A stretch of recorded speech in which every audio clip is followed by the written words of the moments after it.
Good morning, beloveds. Good morning. It's great to see you. It is always great to see you. You look good. Thank you. You look happy. You're smiling. You should see yourselves from up here. You look great.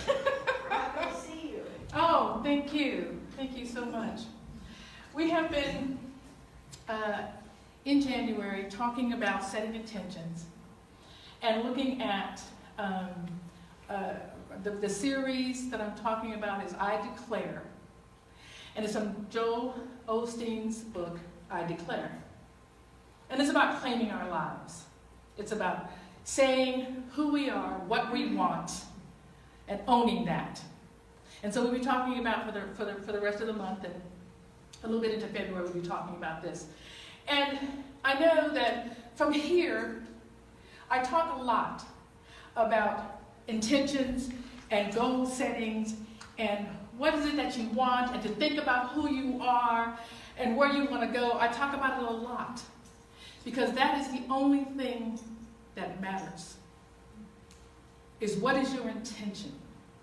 How do you want to live your life? We talked about a thing in class this morning about living and dying, and how some people are afraid to die and some people are not. And part of that has to do with whether or not you've actually lived. Of course, if you've lived, I mean, we're all going to go there, right? We're all going to shed this skin and be spiritual again. And we're spiritual now, but in that spiritual form. So that's coming. But the fear, to me, and for a lot, is about having not lived in the time we got here on this planet, on this rock. And so I will be talking about it all the time. For however long I'm going to be here, that is what the focus is. And what I know, because I was working with young children before, and there's a lot of suicide in young people. Jason's son committed suicide. And so it's something we've lived with for quite some time. And one of the things I learned is that young people, and probably older people as well, but young people commit suicide because they don't feel they matter. They don't think that if they were gone, anyone would miss them. And that's part of the reason why when we raise our children, we're looking at how do we make them in the family know that they're important. They have a role to play. And I bring that up is because we have a role to play on this planet. We're not just breathing and taking up space and waiting for someone to make us come alive. We're teleological, meaning we have a heart for goals, for meaning. We want to be loved, but we also want to feel worthy of that love, that we're doing something that matters. And so that's what we're always talking about. I'm always talking about what it is that you want to be, where you want to go, what do you want to do. We're going to claim our lives. We actually have a mission. As you know, you read this, but when we're looking at a mission statement for Harmony Spiritual Center, our mission is that we transform lives in the greater DFW community by modeling and teaching transcendent, spiritually enlightened concepts in a joyously inclusive way. And the reason we do that is so that everyone that we meet, everyone on this planet, ends up shining the light of God. Amen. Right? Yes. And that's how you do it, by teaching and modeling those kinds of spiritual behaviors. And that's what we do. So today, I want to talk to you about two things: God's direction and actions. And the question becomes, does God actually give us direction? You know, and what, if any, actions does God take on our behalf? So we know from Jeremiah 29:11 and 12, this is one of my favorite verses from the Message Bible, because God says to us, listen, I know what I'm doing. Right? I have it all planned out. Plans to take care of you, not abandon you. Plans to give you the future you hope for. When you call on me, when you come and pray to me, I will listen. That's what he said. That's what God said. He, she, and however you say it. And so the top points I want to talk about today is not about God's plan so much. but about you and God's plan. Because it's a co-creation. That's what we believe in this walk, right? That we are created and we co-create our lives with Spirit. So the question becomes, what's your plan with God? And what actions are you going to put behind your faith? Because we have to act as if it's already done. That's why we're grateful. That's why at the end of a prayer you say thank you. Because when you say thank you to someone, what's happened? You say thank you because you've already received something. Yeah? You get that? So when you pray, you say thank you because you're saying, I have it already. I'm waiting for the physical show up, but it's already happened in spirit. You can just say thank you and let it go. If you want to keep on praying, that's up to you. But it's already done once you do it, once you pray. That's why we say thank you and amen. So it's not God's plan. It's your plan with God. How do we co-create that life together? And the obvious question that comes to me when I think about Jeremiah's thing, and I have plans for you, it's all planned out and blah, blah, blah. Well, here's the thing, that the question comes to me. If God has a plan, why do bad things happen? Isn't that the question everybody says? Why did God let this happen? If there is a plan, are you saying that God is planning for bad things to happen? That doesn't seem right, right? I mean, from a logical perspective, it doesn't seem right. And so, that's not what's happening. Because we have free will, as evidenced by errors that we see in our own lives, right? It doesn't always just unfold exactly the way we want. And errors that we believe we see in the world. And errors are just simply what I want to call inaccuracies or their direction. For me, when something comes up and it feels like it's a mistake, it is not. It's simply a direction change. It allows me to say, it allows us to say, what is it that I really want? When I come up against something, it shows me I don't care for that. Why? What is my core belief that says I don't care for that, I don't want to do it? We have free will. We get to evolve, to examine, to re-examine, to see something with fresh eyes. So what does God's plan mean? How does it work? What is he saying, or what is God saying when he says, I have plans for you? Well, you guys have heard the story, and I'm going to say it again, this is a great story. When I was living in San Diego, and I was actually living in Boulevard, which is a little mountain community about 45 minutes north of San Diego. And it was time to move into the city. I had some work I wanted to do and wanted to move into the city.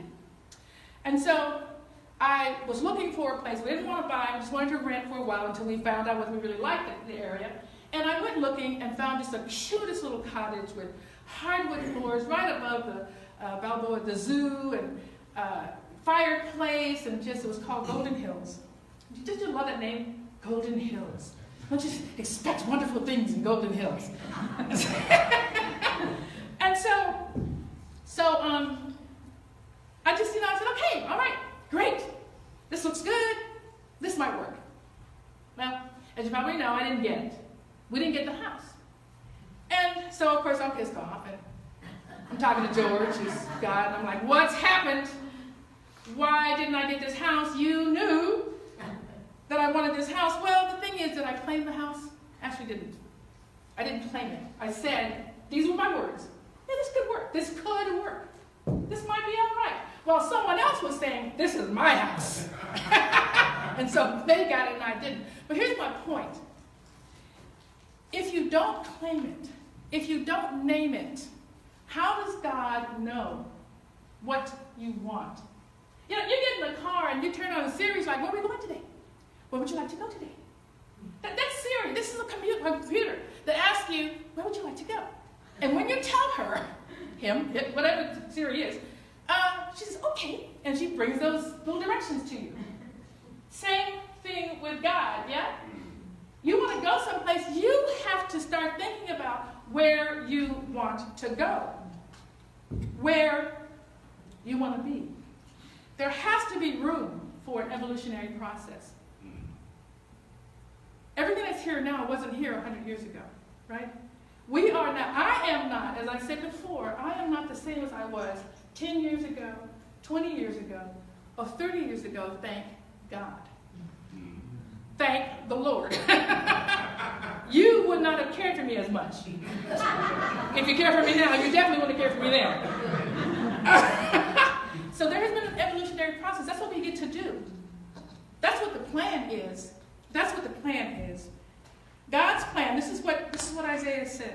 Jeremiah, I don't know why I keep saying Isaiah. I must read that because clearly that keeps coming to my head. Jeremiah, God said, I have it all planned out for you. Here's the plan, though. Plans to take care of you. Plans to not abandon you. So, plans to be with you wherever you go. I have plans to give you the future.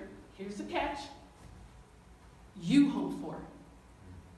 I'm not giving, God's not giving you the plan God hopes for. God's giving you the plan you hope for. So the question becomes, what are you hoping for? What is your desire? What is your intention for this year? I have I keep moving that around. Did you get that louder? Is that what happened? No, just me. All right. I have I talked about this last week. My granddaughter told us a couple years ago, I was visiting her for Christmas, and she said, she had an intention word for the year. And we talked about it last week. I have an intention, 2 words. It's an intention phrase. So 1 or 2 words, that could be your intention. You want to be joyous, happy, whatever your intention is, so that as you go through the year, you're looking at it and you're claiming that this is what I'm going to be this year. For me, it's joyously prosperous. I don't just want to be prosperous and, abundant. I want to be joyous in that. And for me, joy is not happiness. Joy is the joy of the Lord. Joy is knowing that wherever I go, God is with me. You understand? That help is always there. So that is my word, joyously prosperous. And there's still some declarations back there, and I think there's still some on Facebook because I pinned it to the top of our Harmony Spiritual Center, so that we have some declarations for you to think about, claiming some of those. Perhaps that's what you want to declare this year. So God's plan is your plan. The question again is, what is your plan? To have a vision for your life. And to know what your plan is, we begin to ask what Warren Berger in his book, A More Beautiful Question. The power of inquiry to spark breakthrough ideas. So as I'm talking and I say to you, I've got my intention word, I've got some intentions, I've got 10 intentions that I write out every single morning. I meant to bring them and share some with you, but they have to do with, if my word is joyously prosperous, obviously the 10 things that I set intention for are around that. I am surrounded by people, things, whatever, that bring me joy. I am open to the flow of joy in my life. You know what I mean? So those things that I write every single morning so that I'm focused on it. There's an intention. What is your intention? And one of the beautiful questions we get to ask as we are evolving, when you understand and you know God, instead of meeting an error, a mistake, or some opportunity or problem, whatever it is, with, or even an adventure that you might want to go into, instead of meeting it with, I don't know how that can happen. That's very difficult.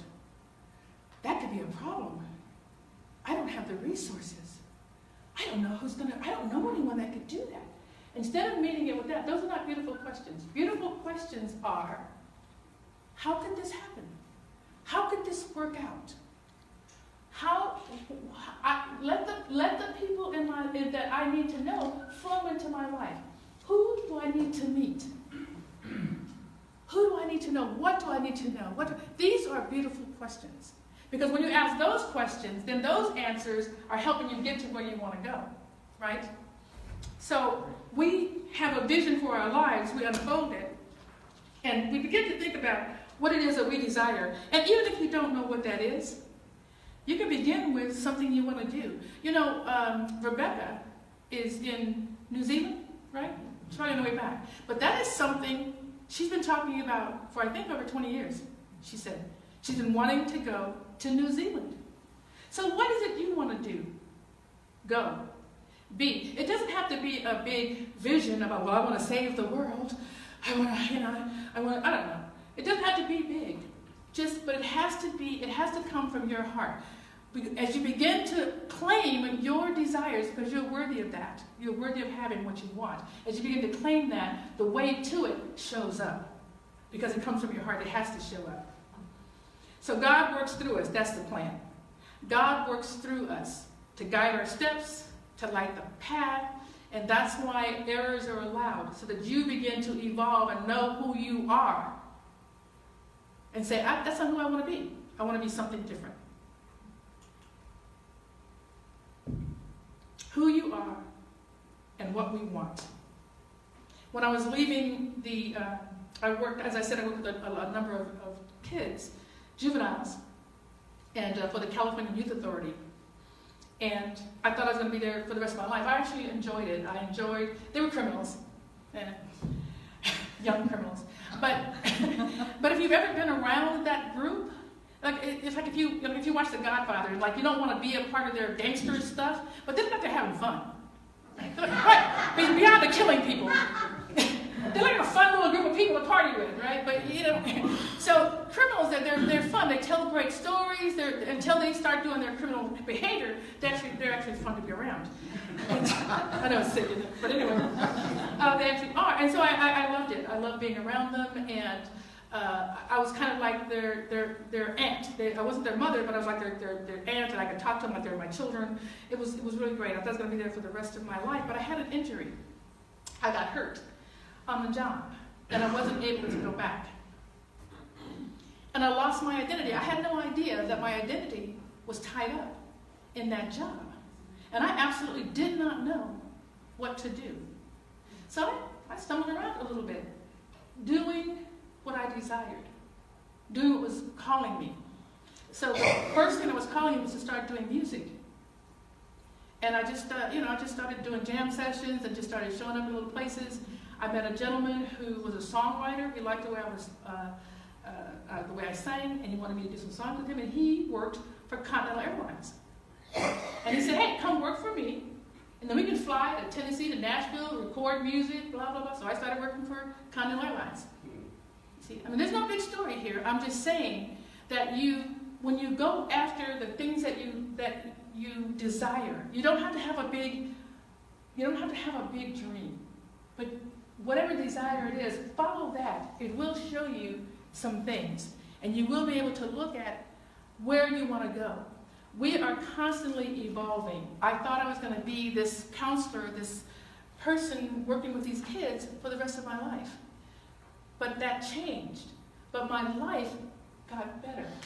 And everything that occurs to us in our lives, not occurs that happens to us in our lives, is an opportunity. It's a door that is open. It's a way for God to show up, if you know that, and guide you and show you what is your next best plan for you, for where you are right now. Don't be afraid to show up and claim it, whatever it is. Whatever it is. You are always, I want you to know this, you're always in the right place. You're always in the right place. Don't ever worry about where you are, because whatever you need to know is showing up where you are. You understand what I'm saying? And when you're ready to move, what you need to know will help you move. You don't need to feel bad about anything. I'm just saying that whatever is on your heart, because God has put a vision into your heart, on your heart, don't be afraid to claim that. Don't be afraid to be the best you that you want to be, whatever that might be. So, God's plan is our own plan. So let us declare God's plan right now. And let's say some stuff together. I'm going to say, I declare. I declare. God has a great plan for my life. God works out every detail to my advantage. God's timing is perfect timing. Everything will turn out right. These are our declarations. Take that, own it, it is true. But to receive fired up blessings is what I call them. Fired up blessings, which means that everywhere I am, again, we were talking this morning about kind of wanting to be with people right where they are. And so not having to think about what you want to say, just listen to what they're saying. Because when you know and you're walking with Spirit, and this is about our actions, what do we have to do? We have to have faith. that God's going to show up. That's the only faith we need to have. That we are, and God has to show up because why? God's always with us. Always with us. There's no place else for God to be. There's no place else for God to be. If you can't hear, it's because you're not listening. It's not because God's not there. You know what I'm saying? That's not a, this is you, it's whatever. There's a lot of noise. Always a lot of noise. People's stuff, your stuff, a lot of noise. That's part of the reason for meditation. Bring the noise down so you can hear God, because God's always there. Okay? So, if you want to have fired up blessings where everything you put your hands to succeeds, you just declare and own it. Just do that one thing. Whether it's, and particularly as a woman by myself, as a women by ourselves. I traveled, I went to Thailand by myself. Jason stayed in Vietnam and I went by myself. It was a little bit scary. A little bit. But that's okay. Believe me, this was one of the first covenants that I had with God, was I want to do my music in a bigger way. I need you to show me how. These are exact words that I said. Show me how. I'm going to wait on it. That's it. Right after that, God sent us, because we were over in Asia and in Vietnam, and our visa expired, which wasn't supposed to. The business we were in, we were doing school, they're supposed to take care of it. But for whatever reason, it slipped through, and when it expires, you have to leave the country for 3 days and then come back. So Jason said, well, if we're going to leave, let's just go on a little vacation. Let's just take a week and go. And everyone at that place that we were was telling us about this place called Phuket, Thailand, which I had never heard of. But everybody knew about it over there. I thought, okay, let's go there. Right? So we go there. The very hotel that we're in is right next door to the place that I end up singing for the next 5 years. The next 5 years. The people who had sent us there, who had told me before when I was in Saigon how great my music was, going to be someplace where music is happening, they had moved there. I did not know it. They had moved there a couple of months earlier, and again, where we were was about a mile from them. We ran into them. They took us around while I was there to meet all of these musicians. All I'm telling you is this. Do you hear what I'm telling you, right? Yes. You understand what I'm telling you? If you make a covenant with God, which means the covenant with God is just that God's going to speak to you. Hang on. You're going to ask. God's going to speak. You're going to do. Yep. 3 things. You ask. God speaks. You do.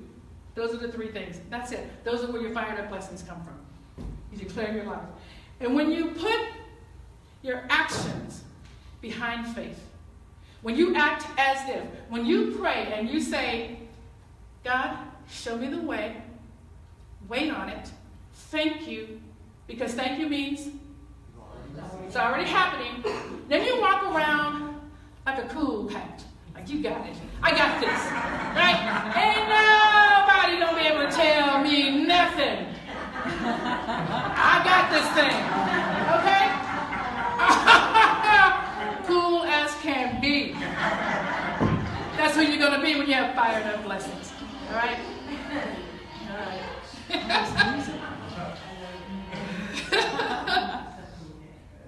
So, just recall that story back in San Diego.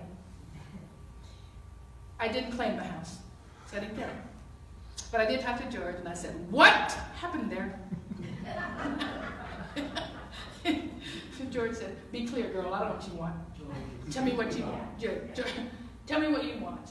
And I said, okay, fine, I got you. So the next time, I actually found a great house, a little craftsman. They have beautiful bougainvilleas, great yard, all this kind of stuff. And I said, okay, this is the house I want. This house. Right here. This one. This house right here!